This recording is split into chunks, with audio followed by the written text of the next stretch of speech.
Assalamualaikum warahmatullahi wabarakatuh. Waalaikumsalam warahmatullahi wabarakatuh. Alhamdulillah, alhamdulillahil alimil khabir, as-sami'il basir, ahata bikulli syai'in ilma, wa ahsa kulla syai'in adada. La ilaha illa huwa ilaihil masir. Ahmadu rabbi wa ashkuruh wa atubu ilaihi wa astaghfiruh. Wa asyhadu an la ilaha illallah wahdahu la syarika lahul aliyyul kabir. Wa asyhadu anna nabiyyana Muhammadan abdullahi wa rasuluhul bashir, an-nadhir was-sirajul munir. Allahumma salli wa sallim wa barik ala abdika wa rasulika Muhammadin wa ala alihi wa ashabihi dawil fadlil kabir. Alhamdulillah, puji dan syukur kita panjatkan kepada Allah Subhanahu wa taala. Tentunya tidak ada yang pantas untuk menerima pujian makhluknya kecuali Allah Subhanahu wa taala. Dan pada kesempatan pagi hari ini menjadi bukti bahwa Allah telah atau masih menyempurnakan kemaha lembutannya, kemaha sempurnaannya dengan Allah mengizinkan kita berada di tempat yang menjadi cara Allah untuk kita menjadi manusia yang baik dan tentunya harapan adalah menjadi manusia yang terbaik. Dengan kita mengkaji apa yang ada di dalam perjalanan hidup seorang manusia mulia, yaitu baginda Muhammad sallallahu alaihi wasallam. Tidak lupa juga kita melantunkan sholawat dan salam hormat kita kepada Nabiullah Muhammad sallallahu alaihi wasallam, yang mana pada kesempatan pagi hari ini sirahnya, kehidupannya akan kita bahas bersama insyaallah. Langsung saja teman-teman sekalian yang dimuliakan Allah, kita akan masuki majelis sirah yang pada pembahasan kali ini masih ternyata di tema tentang kehidupan Nabi saat di dalam pengasuhan kakek atau Abdul Muttalib.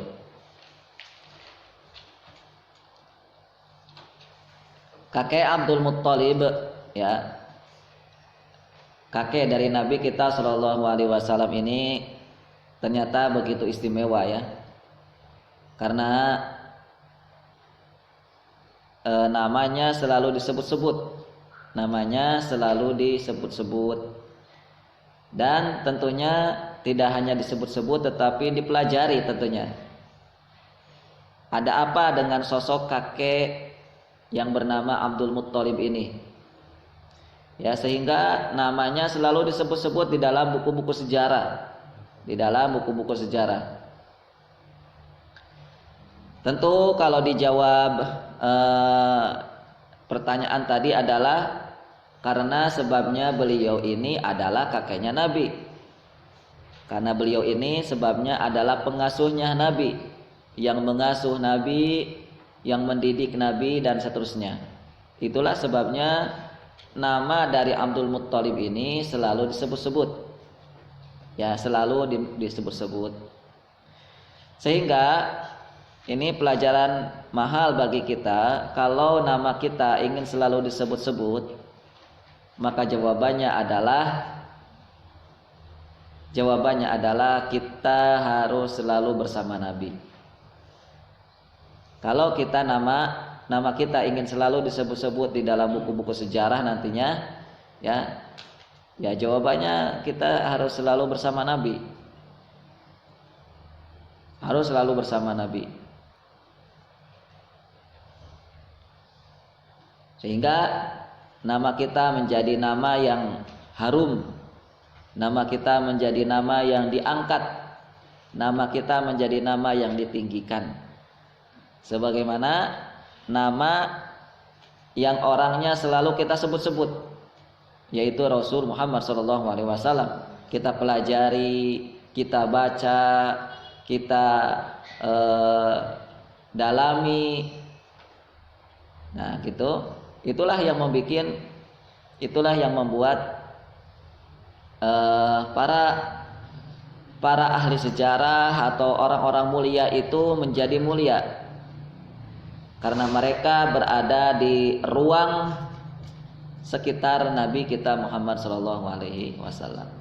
Yuk kita masuki berikutnya, kisah dari seorang kakek yang bernama Abdul Muttalib ini. Waruya al-Baihaqi an Abil Hasan at-Tanwihi annahu lamma kana yaum sabi' min wiladati Rasulillah sallallahu alaihi wasallam dzubiha anhu jadduhu wada'a Quraisyan. Ketika Nabi di usia yang ketujuh, maka sang kakek mengundang orang-orang Quraisy untuk makan. Falamma akalu, ketika orang-orang Quraisy menyantap hidangan, maka mereka berkata, ya Abdul Muttalib, ma samaitahu, wahai Abdul Muttalib, anak ini mau engkau berikan nama apa? Orang-orang Quraisy mengatakan, ini jawabannya ya. Qala, maka Abdul Muttalib menjawab, samaituhu Muhammadan, aku akan memberikan namanya Muhammad. Muhammad. Maka orang Quraisy, tokoh-tokoh Quraisy ini mengatakan, qalu, mereka berkata, mereka menanggapi jawaban dari Abdul Muttalib ini, lima raghibta an asma ahli baiti. Orang Quraisy mengatakan, mengapa engkau berikan nama itu? Apakah engkau tidak suka dengan nama-nama yang itu seperti nama-namanya keluarganya?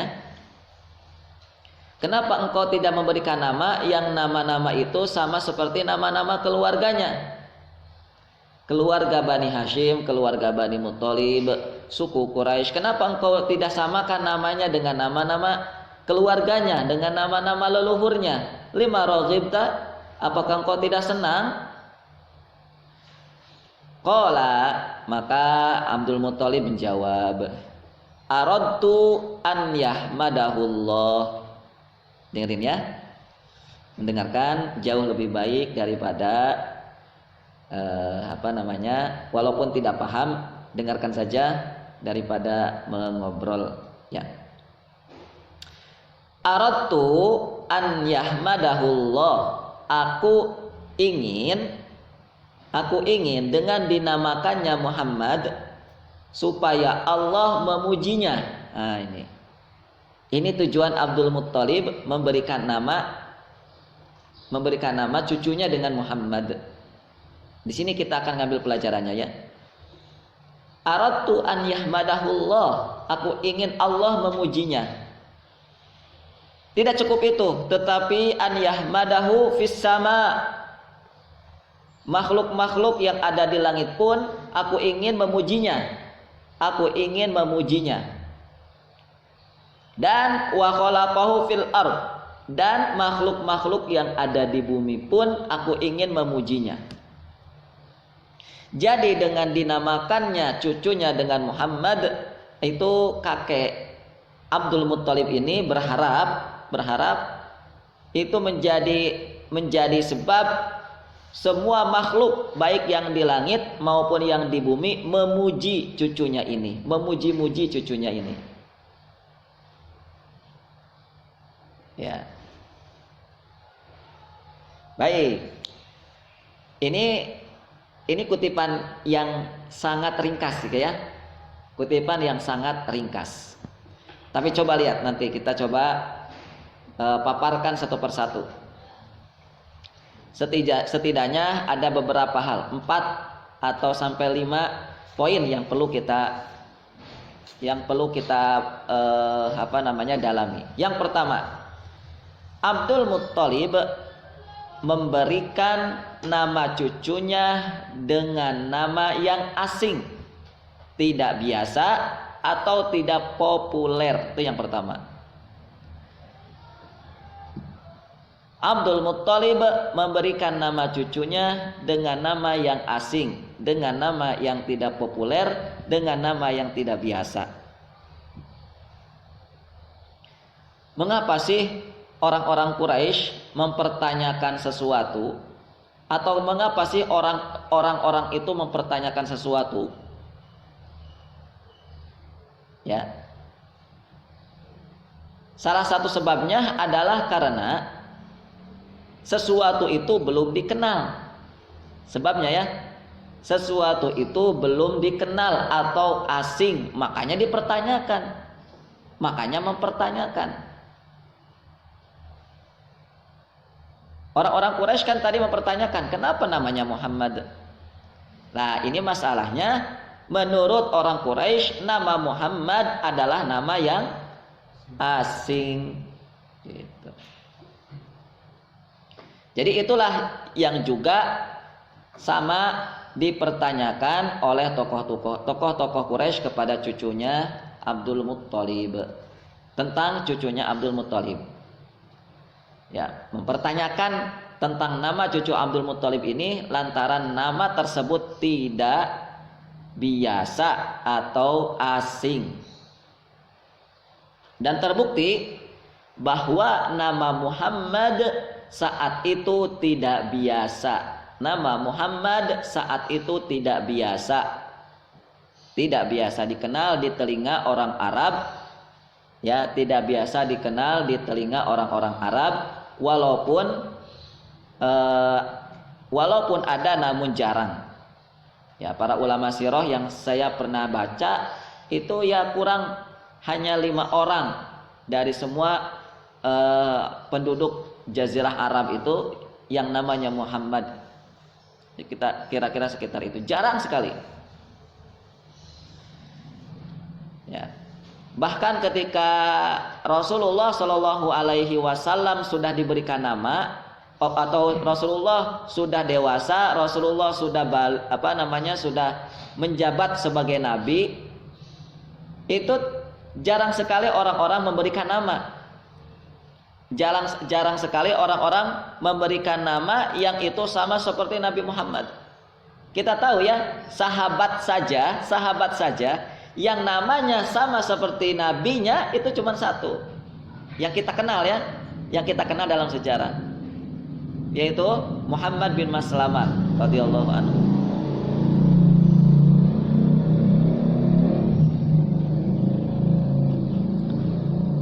Baik. Maka pelajarannya, dari asing atau dari tidak biasa atau dari tidak populernya Nabi Muhammad, nama Muhammad ini, maka pelajaran untuk kita adalah jangan asal terkenal ketika membuat nama itu. Jangan asal terkenal. Karena biasa dipakai oleh orang banyak, ya, oleh banyak orang, ya, karena populer nama itu. Nah, itu jangan asal itu ketika kita membuat nama. Ketika kita membuat nama atau melakukan sesuatu itu, berkarya. Abdul Muttalib itu kan sedang membuat karya, ya kan?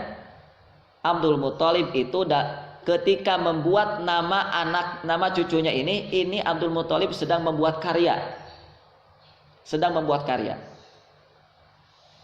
Maka ketika kita ingin membuat sebuah karya, ingin membuat satu amal, itu amal jangan asal populer karena ini terkenal, karena ini banyak yang melakukannya. Ya. Misalnya hari ini makanan yang trending gitu ya, makanan yang apa namanya? Makanan yang yang viral, oke. Nah, itu istilah-istilah itu tuh jangan viral. Itu ketika kita tanya, misalnya ya para youtuber itu ya, misalnya kenapa kamu buat bikin makanan ini? Salah satu alasan paling apa tuh paling banyak dijawab adalah karena makanan itu viral. Itu masalah makanan ya. Lihat aja, antum kalau bikin YouTube, ya bikin YouTube dan YouTube antum ingin terkenal, bikinlah konten-konten yang itu terkenal. Yang konten itu terkenal. Bikin YouTube konten tentang makanan, maka bikinlah makanan yang terkenal. Bikin makanan yang viral. Maka saya jamin nanti YouTube antum ya akan jadi trending topik gitu ya, akan selalu dicari gitu ya. Apalagi antum bikin konten di YouTube antum tentang bikin sebuah permainan, dan permainan ini sebuah permainan yang viral juga. Hampir YouTuber Indonesia ya, YouTuber dalam negeri ini membuat konten itu, maka antum pun pasti akan ikut-ikutan terkenal, walaupun antum bikin YouTube baru 2-3 bulan misalnya gitu. Nah, maka bikin nama itu, bikin karya itu, kalau di dalam Islam itu jangan asal viral-viralan ya. Jangan asal viral. Kenapa kamu bikin nama itu seperti itu? Nggak tahu. Ibu saya dulu pernah mengatakan karena waktu itu nama saya ini nama yang viral katanya. Ya, nama yang terkenal gitu. Kan biasa ya. Beberapa kota di Indonesia ini, mengapa nama itu dijadikan, mengapa sesuatu itu dijadikan nama anaknya, itu karena biasanya lagi viral. Misalnya viral apa di televisi, maka anaknya diberikan nama itu. Walau alam ya, saya pernah dengar ada satu kota namanya Banten di Indonesia ini. Kalau antum pernah tahu namanya Banten ya, saya pernah dengar. Saya lupa ya, pokoknya kalau nggak salah itu Banten. Itu penduduk di situ tuh biasa memberikan nama itu nama-nama yang viral, yang terkenal. Ya biasanya kalau tidak di televisi ya di mana lagi ya? Ya kalau di televisi, kalau di televisi yang selalu di trendingkan itu, misalnya Sule misalnya ya, Sule gitu, ya sudah anaknya itu pasti dinamakan Sule gitu, begitu ya. Nah itu, baik ini enggak apa namanya, bukan macam-macam ini ya, benar, ini serius ini. Kita kalau membuat sesuatu itu perlu memperhatikan ini, yaitu jangan asal viral. Bisa-bisa yang viral itu berbahaya. Bisa-bisa yang viral itu bukan menuju kepada target yang kita cita-citakan. Bisa-bisa yang viral itu malah akan menghentikan target kita. Maka jangan asal viral, jangan asal terkenal, jangan asal populer. Baik, teman-teman sekalian yang dimuliakan Allah, untuk itu ya lihat, kalau kita belajar dari sosok Abdul Muttalib, maka yang kita pelajari dari beliau, lihat, kan beliau itu menamakan cucunya bukan nama yang populer ya, bukan nama yang viral. Maka lihat pelajarannya. Satu, kalau menamakan seseorang itu, kalau kita membuat sesuatu itu, haruslah sesuatu yang ada sesuatu yang kita kejar, ada sesuatu yang kita inginkan, ada sesuatu yang kita dapatkan. Itu yang pertama. Apa yang kita inginkan, apa yang kita cari, apa yang kita kejar, apa yang kita dapatkan, itu dulu yang harus kita temukan sebelum kita membuat sebuah nama atau sebelum kita membuat karya. Ada nggak sih sesuatu yang kita inginkan dalam hidup ini? Itu yang pertama.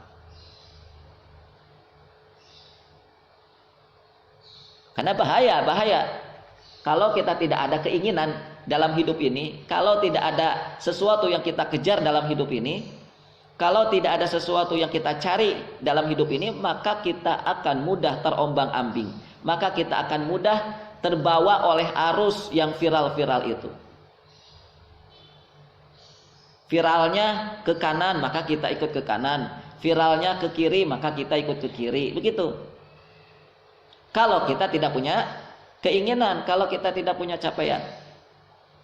Sama juga ketika kita tidak punya target, ketika kita tidak punya cara pandang, ketika kita tidak punya tujuan besar, itu akan mudah sekali kita ikut-ikutan, akan mudah sekali kita ikut-ikutan orang.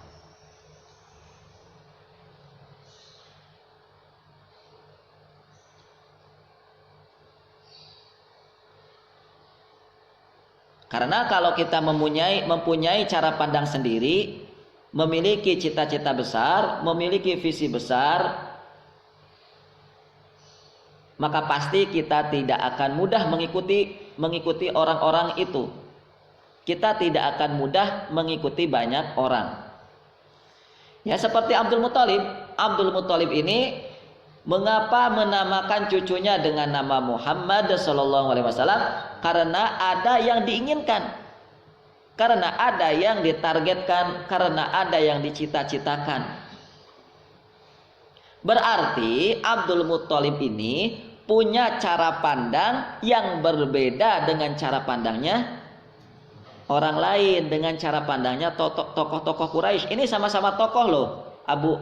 Abdul Muthalib ini tokoh, ya, dan orang-orang yang diundang ke rumahnya Abdul Muthalib ini pun juga sama-sama tokoh, tokoh-tokoh Quraisy, tokoh-tokoh Mekah diundang sama Abdul Muthalib. Namun lihat, ternyata Abdul Muthalib punya cara pandang yang berbeda dengan cara pandangnya tokoh-tokoh Quraisy. Jadi teman-teman sekalian yang dimuliakan Allah, memang dari awal ya, dari awal dalam mengasuh cucunya ini, Abdul Muthalib memiliki cara pandang yang berbeda dengan kebanyakan orang-orang Quraisy, dengan kebanyakan tokoh-tokoh Quraisy, dengan kebanyakan orang, ya. Di antaranya dibuktikan dengan pemberian nama, di antaranya dengan dibuktikan pemberian nama, dan yang lain nanti kita akan sebutkan. Lalu ya dari Abdul Muthalib ini kita juga mendapatkan satu pelajaran berharga, bahwa orang yang memang menginginkan kebesaran, orang yang memang menginginkan kejayaan, orang yang memang menginginkan satu kedudukan yang tinggi, ya, orang yang menginginkan mental kepemimpinan itu biasanya mereka tidak akan mudah ikut-ikutan orang. Biasanya orang-orang yang memiliki keinginan besar, orang yang memiliki satu visi, yaitu mendapatkan kejayaan, mendapatkan satu ketinggian, ya, itu biasanya tidak mudah ikut-ikutan. Kalau banyak orang hari ini setelah lulus dari SMA atau setelah lulus kuliah, maka biasanya yang mereka lakukan, kalau kebanyakan ya, melamar jadi PNS. Ya, kebanyakan. Lihat aja, kalau sudah dibuka itu pendaftaran jadi pegawai negeri, wah luar biasa ya kan.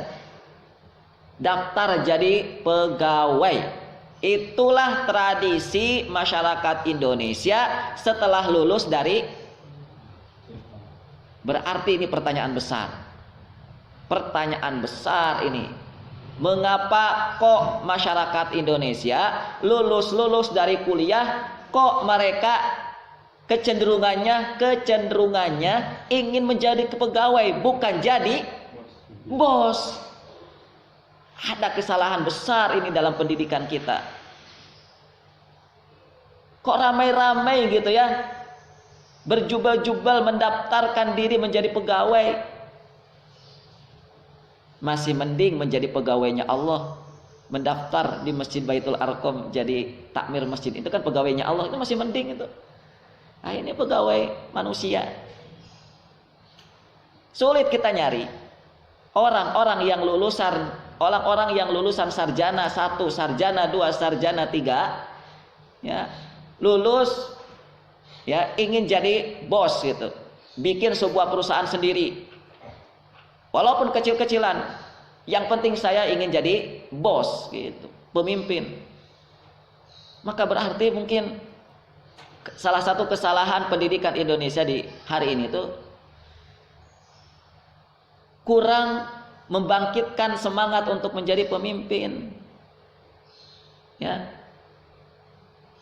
Maka teman-teman sekalian, rahimani wa rahimakumullah, ini saya itu saking sayangnya sama antum ya. Mengapa saya ini sering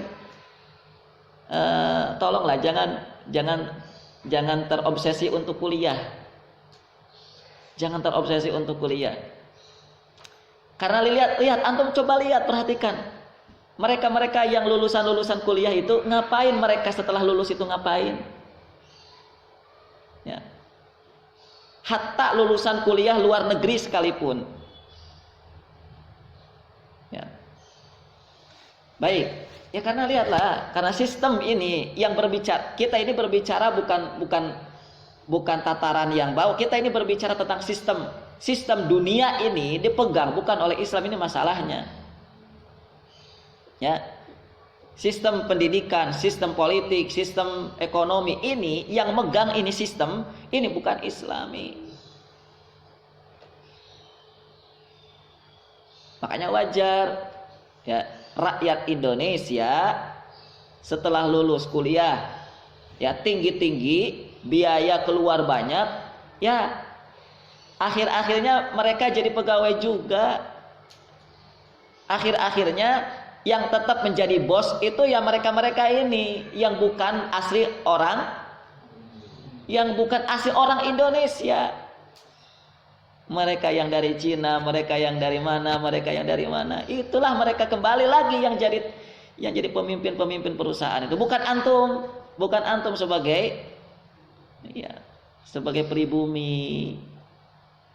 Baik, teman-teman sekalian yang dimuliakan Allah Subhanahu wa taala, maka salah satu yang kita ingin biasakan di ma'had ini adalah kita biasa untuk mikir dulu. Yuk berpikir dulu sebelum berbuat dan berkata. Sebelum memutuskan tuh mikir dulu. Sebelum kuliah itu mikir dulu. Bukan tidak boleh kuliah, silahkan kuliah, tapi pikirkan dulu dengan matang-matang, dengan baik-baik. Ya. Tidak asal ikut-ikutan, tidak asal mengikuti banyak orang. Ya. Ini masalahnya. Masa depan antum itu ditentukan oleh keadaan antum sekarang, itu masalahnya. Kalau masa depan antum ingin menjadi pemimpin hebat, ya ditentukan dengan kondisi antum sekarang. Kalau sekarang antum mengenyam pendidikan yang salah, maka tidak akan mungkin antum mendapatkan kepemimpinan di masa depan. Baik. Yang pertama itu, yang kedua, Abdul Muttalib memberikan nama cucunya dengan nama yang tidak sama dengan tradisi. Dengan nama yang tidak sama dengan budaya, tradisi leluhurnya. Kalau tadi apa tadi? Yang pertama, nama yang asing ya, atau nama yang tidak viral, nama yang asing. Kalau yang kedua ini, nama yang tidak sama dengan tradisi leluhur. Karena beliau karena tokoh-tokoh Quraisy mengatakan apa tadi? Lima raghibta an asma ahlal baitih. Kenapa sih engkau tidak menamakan, kalau secara ringkasnya ya, kenapa engkau wahai Abdul Muthalib tidak menamakan cucumu dengan nama-nama yang biasa dipakai oleh nama-nama ahlu baitnya, keluarga dari cucumu ini. Keluarga Nabi siapa? Ya Bani Hashim, Bani Muthalib. Itu yang paling dekat. Yang jauhnya ya suku Quraisy itu. Kenapa engkau tidak menamakan dengan nama-nama leluhurnya? Ya, dengan nama seperti nama keluarga Bani Hashim, keluarga Bani Muthalib, keluarga suku Quraisy. Kenapa engkau tidak namakan itu? Nah, ini berarti lihat. Berarti Abdul Muthalib ini menamakan cucunya dengan nama yang tidak sama dengan nama leluhur cucunya ini. Yang tidak sama dengan tradisi atau budaya nama-nama yang biasa dipakai oleh leluhur Nabi Muhammad SAW. Budaya ahlul bait di masa itu, budaya ahlul baitnya Rasulullah di masa itu, yaitu keluarga Bani Hashim khususnya dan umumnya suku Quraisy, itu biasanya kalau menamakan itu dengan nama-nama binatang biasanya, atau dengan nama-nama berhala. Biasanya ya, menamakan dengan nama-nama binatang atau nama-nama berhala. Abdul Uzza berhala. Ya, Asad binatang. Asad artinya singa. Begitu. Itu salah satu di antara kebiasaan orang-orang Quraisy ketika mereka menamakan anak-anak mereka, putra-putra mereka itu. Baik, apapun kebiasaan dari nama yang digunakan oleh leluhur Nabi, namun yang jelas dari kalimat Abdul Muthalib ini, dari kalimat tokoh-tokoh Quraisy ini, kita melihat bahwa nama Nabi Muhammad ini bukan nama yang biasa digunakan oleh leluhur Nabi. Itu yang paling jelas. Nama Muhammad ini bukan nama yang biasa digunakan oleh nama-nama leluhur Nabi. Menjadi nama yang itu menjadi tradisi leluhur Nabi.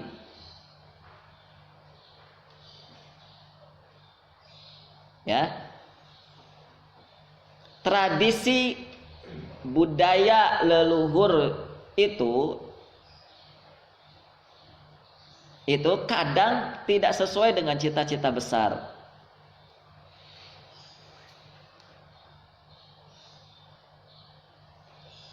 Abdul Muthalib itu kan raja ya kan? Abdul Muthalib ini raja. Rajanya Mekah. Tentu seorang raja punya cita-cita besar. Tentu punya cita-cita besar. Maka Abdul Muthalib ini menamakan cucunya dengan nama yang tidak sama dengan tradisi nenek moyangnya, dengan nama yang tidak sama dengan tradisi leluhurnya. Ini menjadi bukti bahwa tradisi itu di sebuah masyarakat, tradisi itu yang ada di sebuah keluarga itu kadang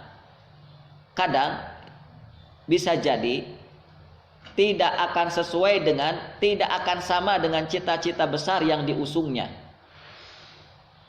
Bahkan bisa jadi menjadi penghalang tumbuhnya dan lahirnya kebesaran sebuah generasi.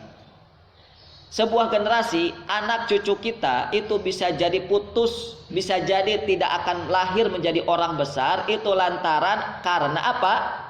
Karena tradisi yang ada di keluarganya itu, karena tradisi yang ada di masyarakatnya. Itu dicekal oleh tradisi. Kamu jangan melakukan ini, nak. karena nggak sesuai dengan tradisi leluhurmu, gitu. Padahal perbuatan inilah yang menjadi kebesarannya di masa depan. Gitu ya. Lihat. Anak kecil, menurut tradisi kita, kalau dia naik di atas pundak orang tua, kira-kira sopan apa tidak sopan? Menurut tradisi sopan apa tidak sopan? Kalau ada anak naik di atas punggung kita, nggak sopan.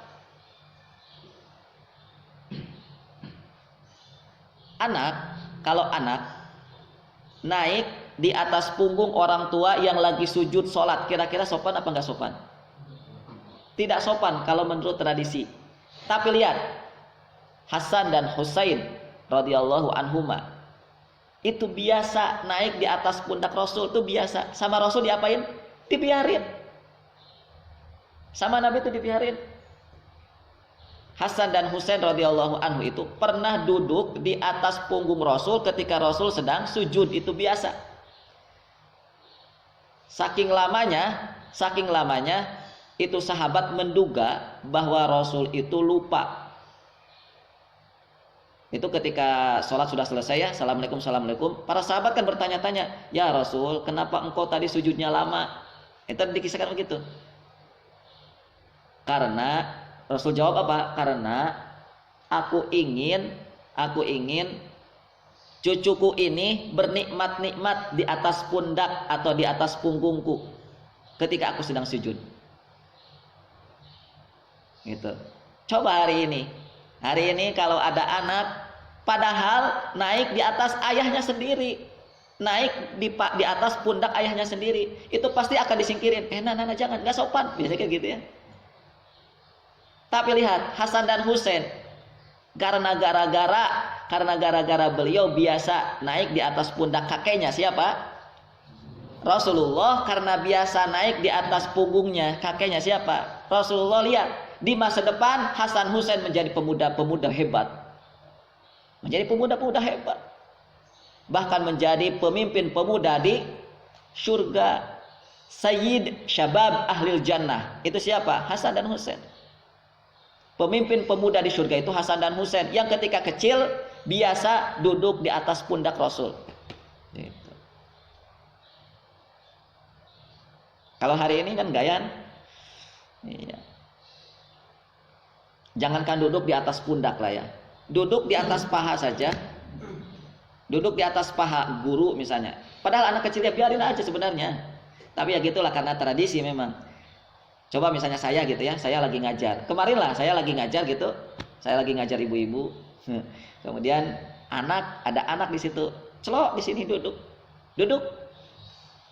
sama saya dibelai gitu. Si ibunya ini yang punya anak ini di apa namanya? Diambil. Sama saya, udah biarin aja Bu, biarin. Gitu. Tapi kadang saya juga ini ya, mikir ini kenapa anak tuh kok bisa mudah gitu, apa namanya, ya nyaman dengan orang lain. Apa mungkin dengan orang tuanya nggak nyaman gitu, wallahu alam. Nah, ini begitulah ya. Sudah biarilah. Nah, termasuk ketika anak ya namanya juga anak kecil ya kan, berisik di masjid gitu ya, lari-lari. Nah, nama juga anak kecil. Tapi karena tradisi, lihat, karena tradisi masjid itu tidak boleh dipakai teriak-teriak. Akhirnya si anak digimanain, diusir dari masjid. Gitu. Saya juga dulu waktu masih anak-anak tuh begitu, ramai padahal tempat main paling nyaman bagi saya itu di masjid dulu itu ya. Antum tahu serodotan? Oh, kalau di kampung saya dulu, misalnya kalau lagi hujan besar ya, seperti sekarang ini, itu sore-sore itu lantai masjid sama saya tuh sama kawan-kawan semuanya dibasahin semua. Lantai masjid itu dibasahin semua. Luncur, gitu luncur. Oh, nyaman sekali. Tapi pas ketahuan sama kakek-kakek misalnya ya, ketahuan, wah kami udah diusir semua. Apalagi kalau ketahuan ya berisik teriak-teriak. Ya memang itu tidak dibenarkan memang.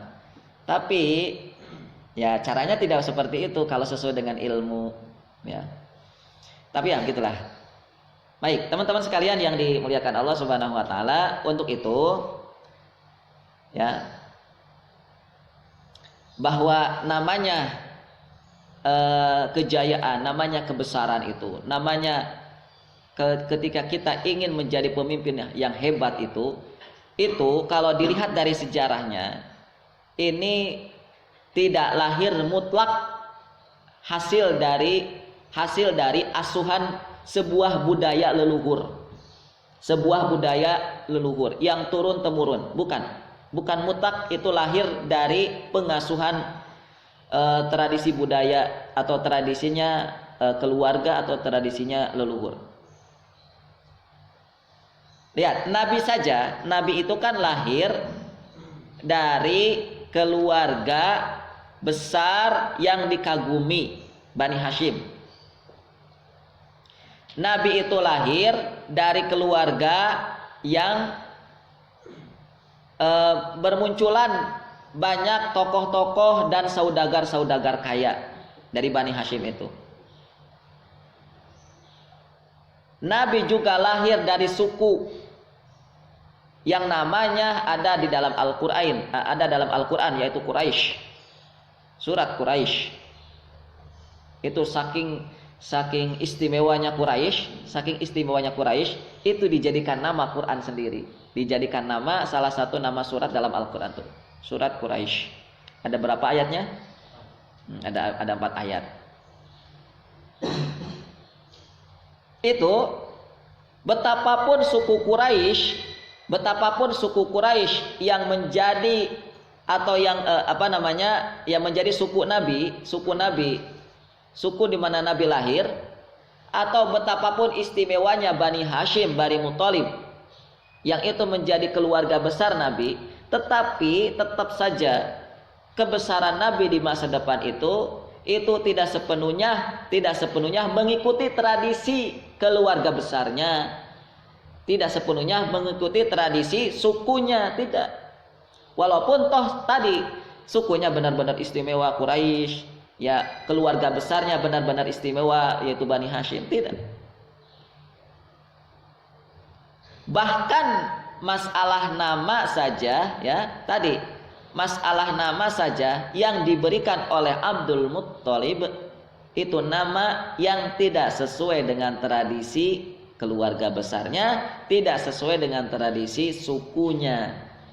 Masalah nama.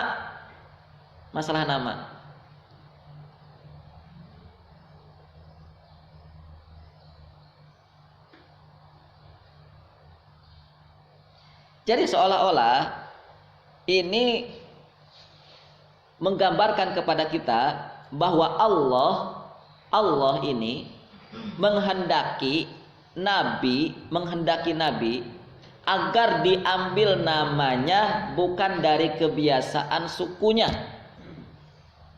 Ya. Allah ini seakan-akan berkata, jangan sampai Nabi utusan Allah, Nabi akhir zaman ini namanya diambil dari kebiasaan keluarga besarnya, yaitu Bani Hashim. Jangan sampai. Seakan-akan begitu ketika Allah Subhanahu wa taala menjelaskan tentang nama Nabi kita.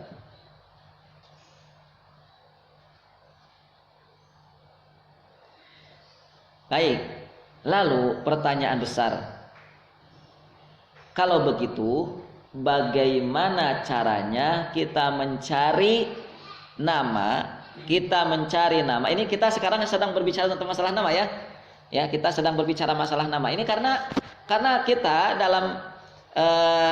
dalam tradisi kita ini, di masyarakat kita ini, nama itu sesuatu yang masih dianggap remeh. Ya, sesuatu yang masih dianggap sederhana masalah nama itu. Biasa nama gitu. Kenapa namanya Dodo, Dada, Didi itu? Kenapa sih? Biasa nama. Itu anggapan banyak orang hari ini. Padahal mohon ini nama jangan dianggap remeh ya. Antum nih sedang belajar sirah nih sekarang. Maka antum kalau sudah belajar sirah sudah tidak layak menganggap remeh sebuah nama. Nggak boleh lagi menganggap remeh nama itu. Baik. Apa yang bisa kita lakukan? Bagaimana kita mencari sebuah nama, menjadikan sebuah nama itu yang nama itu mewakili akan menjadikan sebab kebesaran kita di masa depan? Jawabannya adalah tanamkan di dalam nama kita unsur ilahi. Tanamkan di dalam nama kita itu ada unsur agama. Ini tidak dipelajari di banyak tempat ini, masalah nama itu. Apa maksudnya? Menanamkan unsur ilahi, menanamkan unsur agama di dalam sebuah nama. Yuk kita nanti pelajari di tema berikutnya, yaitu tentang Abdul Muttalib. Ini yang keberapa? Yang ketiga berarti ini ya. Yang ketiga dari pelajaran tentang pemberian nama. Tentang pemberian nama Muhammad oleh Abdul Muttalib. Abdul Muttalib yang ketiga, Abdul Muttalib memberikan nama cucunya dengan nama yang kurang disukai oleh kaumnya.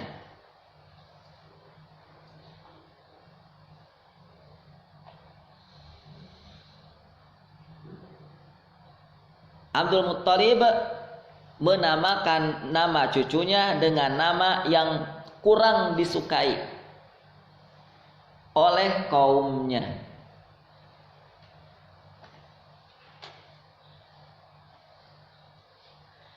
Tokoh-tokoh Quraisy tadi mempertanyakan nama Muhammad menjadi nama cucu Abdul Muttalib ini karena nama Muhammad itu kurang dikenal. Karena nama Muhammad itu kurang dikenal atau tidak biasa. Dan itu menjadi sebab di antaranya juga adalah bahwa nama itu kurang disukai. Ya. Kenapa Nabi Muhammad itu namanya dipertanyakan oleh tokoh-tokoh Quraisy itu?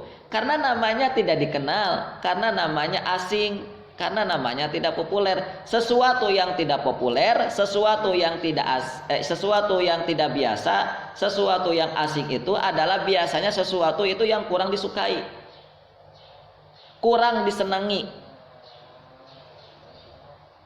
kurang disukai. Namun kalau sesuatu yang disenangi itu kalau sesuatu yang disukai itu ya dijadikan sebuah nama,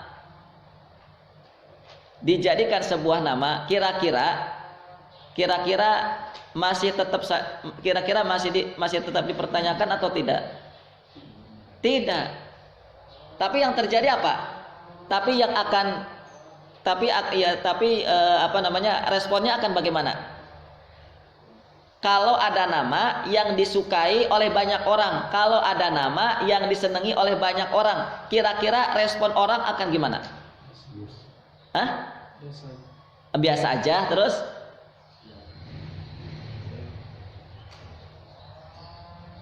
Akan biasa aja, terus?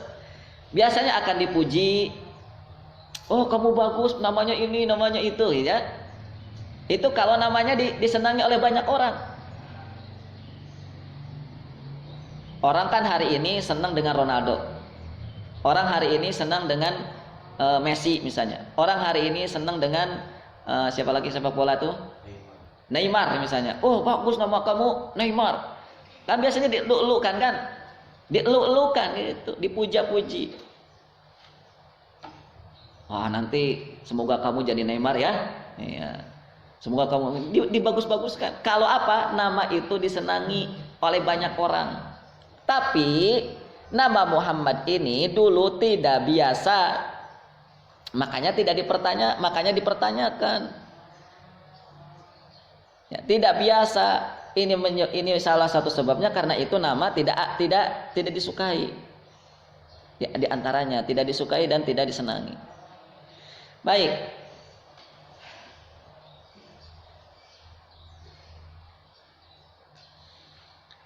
Maka pelajaran untuk kita bahwa dengan nama yang diambil oleh sang kakek untuk cucunya ini menjelaskan kepada kita, jangan kita ini membuat sesuatu itu karena sekedar hanya ingin disukai oleh orang. Kita membuat sesuatu, kita berkarya tentang sesuatu itu agar disukai dan disenangi oleh orang, itu jangan itu target kita. Jangan itu yang hanya menjadi target kita. Jangan asal orang senang, jangan asal orang suka. Ya. Hari ini orang itu kelihatan keren. Hari ini orang itu kelihatan keren dan disukai oleh banyak orang tuh. Di antaranya dari nama yang disesuaikan dengan nama-nama yang disukai oleh banyak orang, yang disesuaikan dengan nama artis, ya, dengan nama tokoh-tokoh yang dikagumi oleh orang hari ini. Hari ini orang itu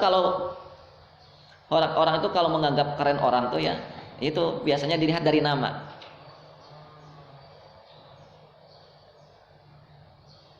Di antaranya. Nah, maka karena Nabi kita Shallallahu Alaihi Wasallam itu namanya tidak orang banyak tahu, ya, tidak banyak orang senang. Nah, maka kita belajar dari sini tentang apa? Tentang tidak mengikuti kesenangan orang. Jangan asal karena banyak orang senang, gitu ya. Ya begitulah. Ya, jangan asal seperti itu. Baik, berikutnya Abdul Muttalib memberikan nama cucunya dengan nama yang mengantarkan sang pemilik nama menuju kebesarannya. Nah, ini yang keberapa ini? Ini yang keempat, yang terakhir kan ya. Abdul Muttalib memberikan nama cucunya dengan nama yang mengantarkan sang pemilik nama yaitu Rasulullah menuju kebesarannya.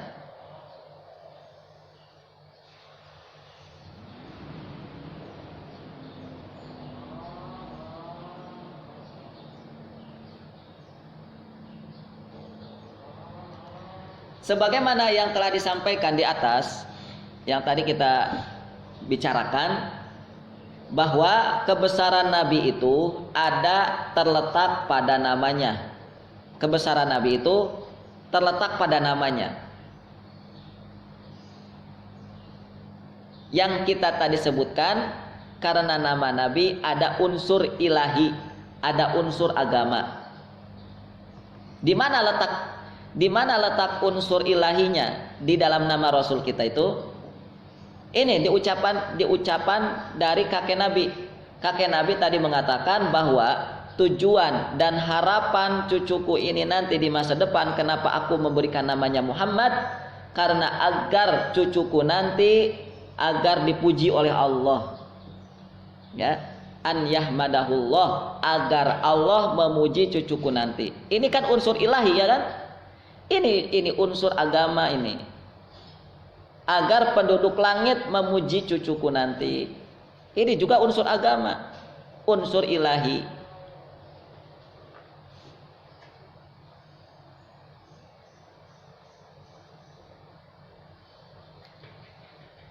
Teman-teman sekalian yang dimuliakan Allah, dulu kita sudah membahas tentang nama Muhammad yang artinya adalah pujian, ya. Nah, maksud dari sang kakek ini tadi, ya, tentang pujian ini adalah agar cucunya Yang diberi nama Muhammad itu tadi supaya dipuji oleh Allah, supaya dipuji oleh penduduk langit. Siapa lagi kalau bukan para malaikat? Siapa lagi kalau bukan makhluk-makhluk Allah yang ada di langit? Dan itu sifatnya gaib. Ya. Tidak semua orang bisa melihat penduduk langit. Dan inilah tujuan Abdul Muthalib. Namun masalahnya kalau di dalam agama kita Islam ya, bahwa tujuan tadi itu tujuan untuk supaya penduduk langit apalagi Allah memuji kita, itu tidak akan mungkin bisa didapat, tidak akan mungkin bisa diraih kecuali kalau kita tidak mengenal Allah. Percuma nama Muhammad, percuma nama Ahmad, percuma nama Mahmud, pujian itu. Tapi kalau kita tidak kenal Allah, nggak akan tuh Allah memuji kita, nggak akan. Itu. Justru justru nama itu adalah sebuah harapan, sebuah cita-cita. Yang di situ terkait erat ada unsur ilahinya, terkait erat ada unsur agamanya. Ya.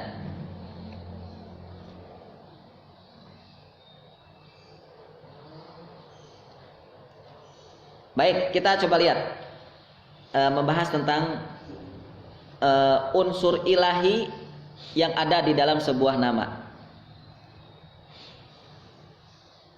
Bahwa seseorang yang diberikan nama Muhammad atau Nabi kita Shallallahu Alaihi Wasallam yang itu diberikan nama Muhammad itu lantaran supaya Allah memuji Nabi,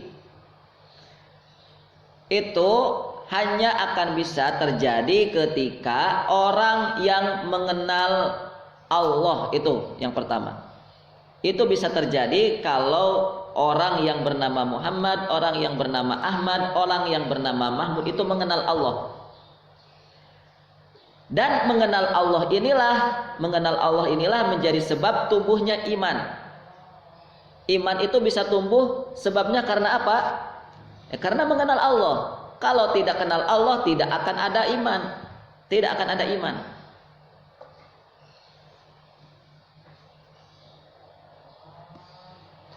Dan termasuk tidak akan mungkin seorang hamba, seorang manusia akan disebut-sebut oleh Allah kalau tidak ada iman.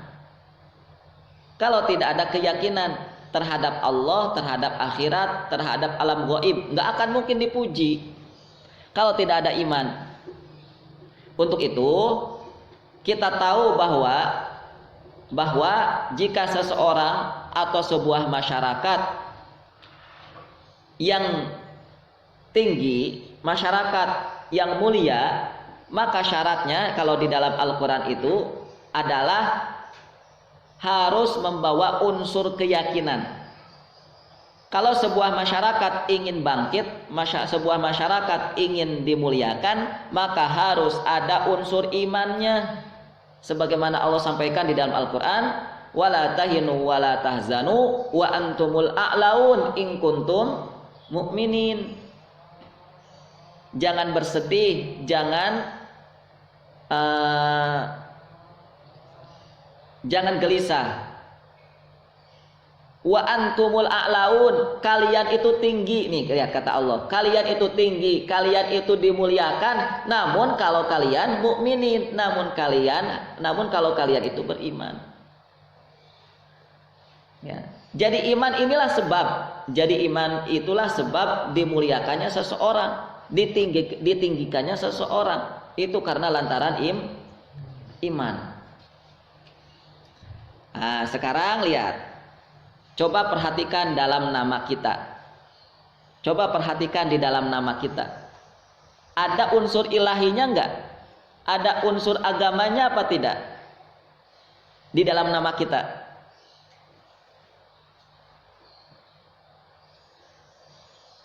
Namanya misalnya Junaid, bukan Junaid. Kalau itu bahasa Arab ya, dari Junaidi. Namanya misalnya Blacky gitu. Nah, di kata Blacky ini ada unsur ilahinya enggak? Nah, contohnya kayak gitulah.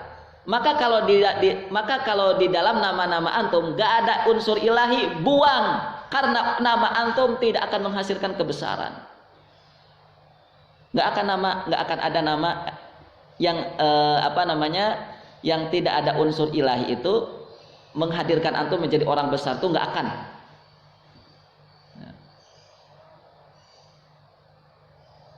Namanya Sandora. Apa arti Sandora? Itu mungkin bahasa sana ya, bahasa apa lagi itu ya, bahasa Perancis atau bahasa mana, bahasa Spanyol ya. Coba lihat, ada nggak unsur ilahinya itu ya. Yuk, kita ini sedang memulai dari titik yang terendah loh ya. Dimulai dari mana? Dimulai dari nama. Lah, ngapain kita hidup di dunia ini kalau kita tidak mau serius hidup kita, tidak mau serius dalam cara kita melakukan aktivitas hidup kita. Di antara tanda keseriusan kita itu adalah coba dengan serius kita cari nama-nama kita ini, nama-nama yang akan membangkitkan kebesaran kita di masa depan. Baik, kita ringkas ya. Jadi mengambil pelajaran dari cucunya Abdul Muttalib, yaitu Rasulullah Muhammad SAW, yang namanya Muhammad, adalah yang pertama, memberi nama itu bukan asal biasa atau populer. Yang kedua, memberi nama itu bukan asal mengikuti budaya atau tradisi leluhur atau budaya masyarakat. Yang ketiga, memberi nama itu bukan asal ingin disukai atau disenangi oleh banyak orang. Yang keempat, memberi nama itu harus ada unsur ilahi atau agama. Ya, saya catat ya, biar antum ingat. Kalau yang malas nyatat, saya catat. Karena kan antum biasanya ya gitulah.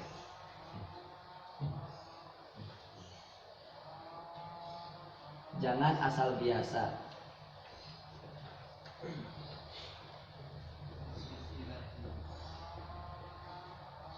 Yang kedua,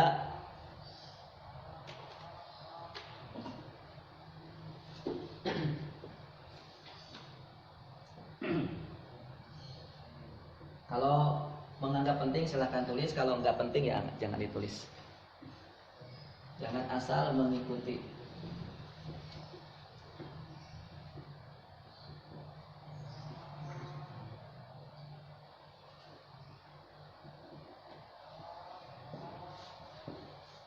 Yang ketiga,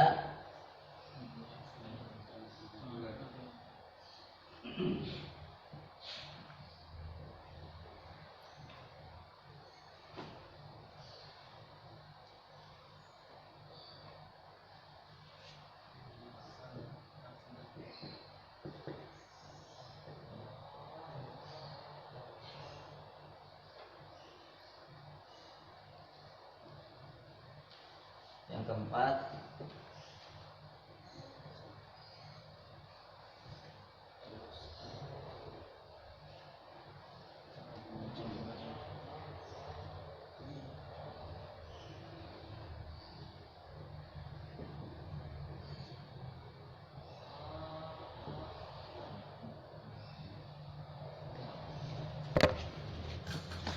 inilah bahan-bahan dasar untuk membuat nama untuk calon putra-putri antum nanti di masa depan. Ini bahan-bahannya. Jangan asal biasa, jangan asal mengikuti budaya dan tradisi leluhur, jangan asal ingin disukai atau disenangi banyak orang, harus ada unsur ilahi atau agama.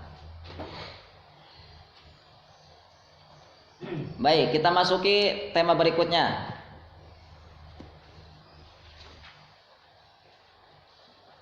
Tentunya masih tetap dengan Abdul Muttalib. Anna Abdul Muttalib akhadahu fadakhala bihil Ka'bah faqama yad'u Allah wa yashkuruhu ala ma a'tahu. Saat setelah Abdul Muttalib mengambil cucu dari ibundanya yaitu Aminah, maka Abdul Muttalib masuk bersama dengan cucunya itu ke dalam Ka'bah. Masuk ke dalam Ka'bah, lalu dia berdiri, faqoma, lalu dia berdiri, ya Allah, berdoa kepada Allah, wa yashkuruhu ala ma'atahu. Lalu Abdul Muttalib mensyukuri atau berterima kasih atau bersyukur ala ma'atahu atas apa yang telah dikaruniakan Allah kepada Abdul Muttalib, yaitu lahirnya seorang cucu. Jadi ketika Rasulullah lahir, ya, lalu Rasul ini ketika masih bayi diberikan oleh Aminah kepada kakeknya yaitu Abdul Muttalib, maka Abdul Muttalib membawa cucunya ini ke dalam Ka'bah. Ngapain di dalam Ka'bah? Abdul Muttalib berdiri, berdoa dan bersyukur. Nah, ini poin penting nih, berdoa dan bersyukur. Pelajaran ya. Mensyukuri atas kelahiran cucu apalagi sampai dibawa ke Ka'bah. Lalu sambil mengungkapkan kalimat-kalimat syukur, mengungkapkan kalimat-kalimat doa, mengungkapkan kalimat-kalimat harapan adalah bukan sebuah pekerjaan yang mudah begitu saja. Pekerjaan yang mengalir begitu saja. Ini bukan pekerjaan yang mudah ini. Apalagi yang melakukannya, apalagi ini keluar dari seorang raja, keluar dari seorang yang kaya raya, keluar dari seorang yang terhormat. Ya. Kira-kira gini, kalau raja, kalau seorang sultan, dia begitu bersukacita, atau sebelumnya saya sampaikan dulu bahwa Abdul Muttalib ini orang kaya raya, istrinya banyak, anaknya banyak, cucunya banyak, ya. Tapi lihat apresiasi atau lihat reaksi Abdul Muttalib ketika lahirnya cucunya yaitu Muhammad SAW. Begitu begitu disayangi, sampai dibawa ke dalam Ka'bah. Lihat, tidak semua orang bisa masuk ke dalam Ka'bah itu. Didoakan di situ, kemudian disyukuri di situ. Itu kan ungkapan syukur yang teramat dahsyat itu. Keluar dari siapa? Dari seorang raja, dari seorang yang kaya raya, dari seorang yang banyak keturunannya, dari seorang yang banyak istri-istrinya. Itu nggak mungkin orang hari ini itu seperti itu. Sulit kita menemukan kakek begitu tuh. Maka di sini ada pertanyaan, ada apa dengan cucunya ini? Kok bisa membuat sang kakeknya begitu reaksi yang sangat-sangat spesial kepada Nabi Shallallahu Alaihi Wasallam?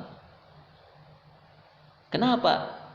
Nah, makanya nggak gampang reaksinya Abdul Muttalib ini ada atau hadir pada diri orang-orang kaya hari ini. Abdul Muttalib orang kaya, tapi lihat orang-orang kaya hari ini, bagaimana reaksi mereka ketika mereka diberikan karunia berupa anak atau cucu, apalagi cucu. Misalnya ada seorang yang kaya raya, dikabari oleh anaknya yang sudah menikah, oleh anaknya misalnya, "Pak, ini aku sudah melahirkan nih, Bapak sekarang sudah punya cucu." Reaksi orang hari ini ketika dikabari gimana?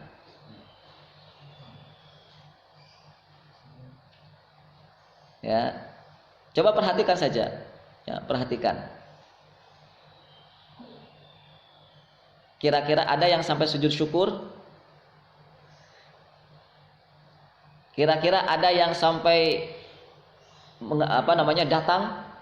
Sampai datang, misalnya begini, anaknya tadi itu, dia misalnya si kakek ini ada di Purwokerto. Kemudian cucu yang baru lahir ada di Jakarta. Kira-kira apa si kakeknya itu bisa langsung ke Jakarta nengokin? Langsung ketika itu juga? Sepertinya nggak mungkin. Kalaupun ada, maka ini pasti cucunya ini istimewa. Kalaupun ada, seperti Abdul Muthalib. Seperti Abdul Muthalib. Beliau reaksi yang begitu dahsyat ini lihat kita mengajak sedang berkaca kepada orang-orang sekitar Nabi Muhammad nih, supaya antum bisa kecipratan ke energi kebesaran keluarga ini. Makanya serius ya. Lihat. Coba perhatikan ya, kira-kira kalau sultan bersukacita, bergembira, biasanya apa alasannya? Seorang raja, karena kita ingin mengukur kenapa sih Abdul Muthalib sang raja ini kok bisa bersukacita begitu? Maka kita ukur dengan raja-raja yang biasa ada ya dalam sejarah. Kalau seorang raja, kalau sultan itu sukacita, bergembira, biasanya apa alasannya? Nggak bisa jawab? Oke, saya kasih tahu ya. Makanya rajin baca kok ya, rajin baca. Satu, berhasil menaklukkan sebuah kota biasanya. Kalau ada sultan gembira, senang, itu biasanya yang pertama adalah dia dikabari kalau prajuritnya berhasil menaklukkan sebuah kota. Apalagi yang menaklukkannya adalah anaknya sendiri. Jenderalnya adalah anaknya sendiri. Pimpinan pasukannya adalah anaknya sendiri.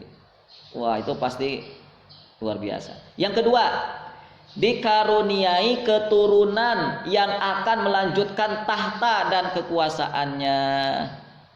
Orang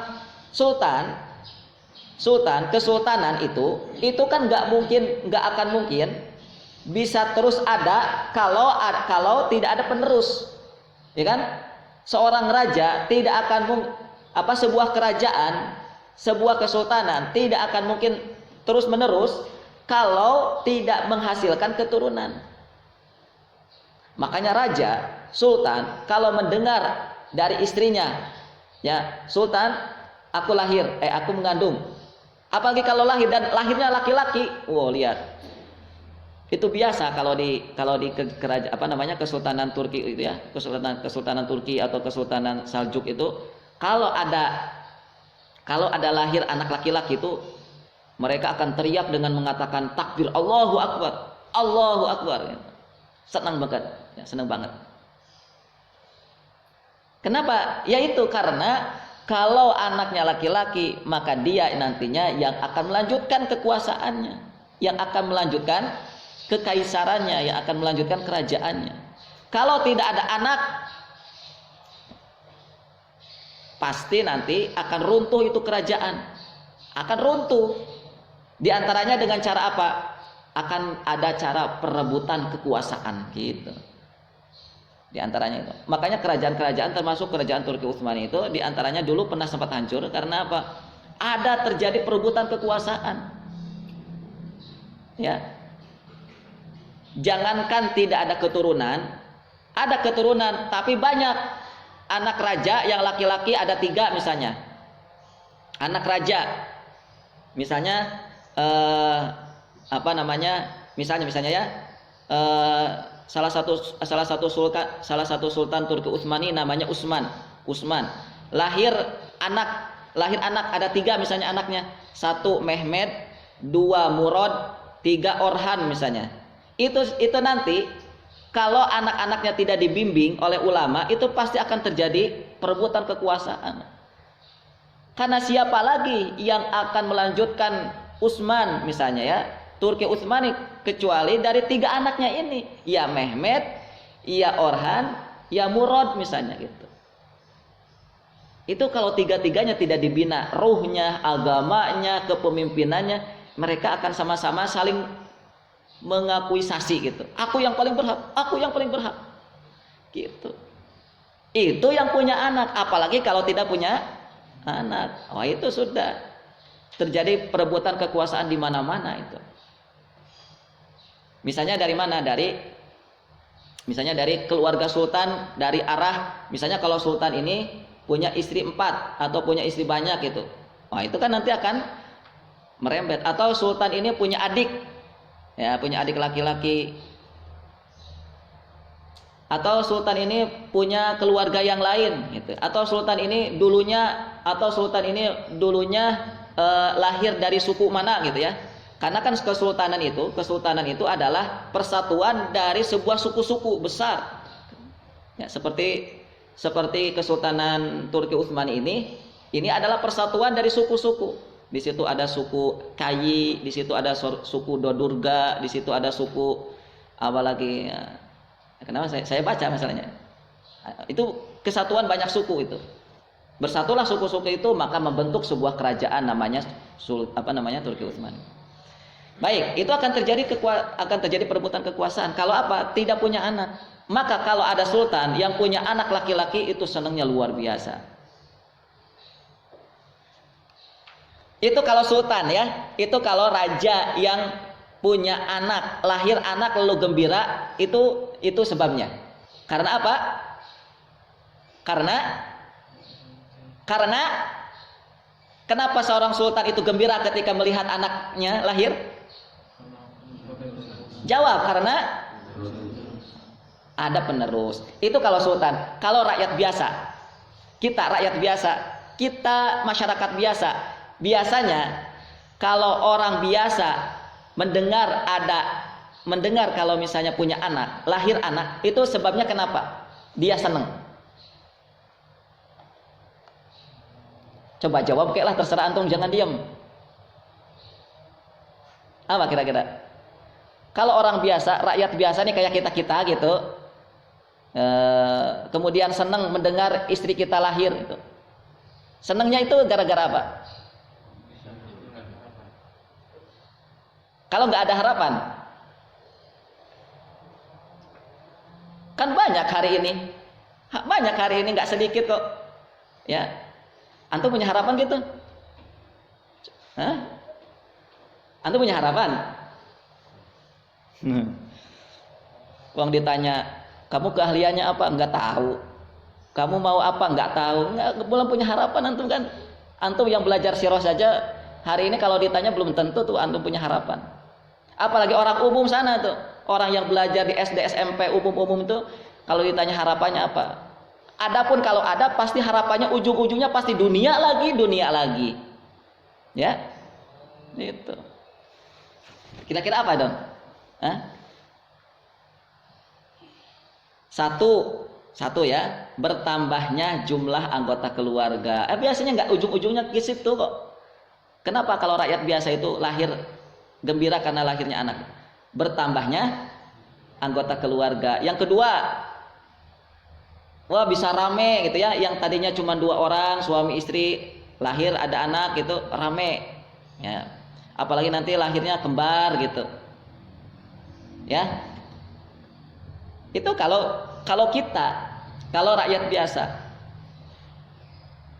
Maka gimana sekarang kita berbicara tentang sebuah kebesaran untuk keluarga kita, sebuah kebesaran untuk anak cucu kita. Bagaimana kita menanggapi ketika kita mendengar istri kita lahir, misalnya, bagaimana cara menanggapinya? Lalu setelah sujud syukur, lihat. Sebagaimana raja, antum belum connect ya di sini. Sebagaimana raja, sebagaimana sultan begitu gembira saat kelahiran putranya, dengan sebab-sebab tadi itu, dengan sebab nanti akan ada pelanjut kerajaannya, akan melanjutkan kekuasaannya, akan melanjutkan penaklukan demi penaklukan yang lebih luas, ya, itu. Maka kita pun hari ini jika menginginkan anak kita menjadi orang besar, orang hebat di kemudian hari, satu, milikilah mental raja, itu yang pertama. Milikilah mental sultan. Kan kita kembali lagi, kepemimpinan itu masalahnya yang keropos di dalam mental kita itu. Kita ini hari ini bukan mental pemimpin. Kita ini hari ini mentalnya pegawai, maunya disuruh-suruh. Kita ini belum pantas jadi pemimpin. Kenapa? Karena kita belum punya mental kepemimpinan dalam diri kita itu. Ya, maka sekarang yuk, kalau antum ingin menghasilkan generasi hebat, putra-putri antum hebat, antumnya sendiri sekarang tanamkan dalam jiwa antum nih bahwa antum adalah raja, penguasa alam ini kan. Kita ini khalifah. Mengapa kita ini khalifah? Kita ini kan manusia. Dibilang kata Allah gitu. Wa idz qala rabbuka lil malaikati inni ja'ilun fil ardi khalifah. Kita ini raja loh. Penguasa ya. Wakil Allah di muka bumi itu ya kita. Yang kedua, bergembiralah saat kelahiran anak seperti gembiranya sang sultan ketika dia dikaruniai anak. Ya, itu gimana caranya? Ya pokoknya begitulah tadi seperti Abdul Muthalib. Dia raja, begitu gembira. Jangan biasa-biasa. Yang ketiga, tadi hendaklah itu disyukuri. Itu kalimat syukurnya Abdul Muthalib itu panjang. Saya bacakan ya. Abdul Muthalib mengatakan, alhamdulillahilladzi a'tani hadal gulamat tayyibil ardani qad sada fil mahdi 'alal ghilmani u'idhuhu bil baiti dzil arkani hatta yakunu bulghah al fityani hatta arahu balighut tibyani u'idhuhu min syarri di shinani min hasidi muttaribil ayani di hammati laisa lahu ainani hatta arahu rafi'an lisyani antal ladzi sumiyat fil furqani. Itu yang ditulis oleh para ahli sejarah tentang ungkapannya Abdul Muthalib saat memuji Allah Subhanahu wa taala. Ya kira-kira kalimatnya begitulah. Segala puji bagi Allah yang telah memberikan kepadaku seorang gulam at-thayyib. Gulam at-thayyib, anak yang baik, anak yang bagus dan seterusnya. Coba syukuri itu ya. Yang ketiga, hendaknya sesuatu itu dijadikan sebagai hal yang paling berharga. Jadi kalau ada anak lahir, jadikanlah anak itu sebagai sesuatu yang paling berharga dari semua yang kita miliki. Wallahu ta'ala bishawab. Karena jam sudah menunjukkan mau 9:30, saya cukupkan. Baik, kita lanjutkan ke majelis tasmi. Fadhol.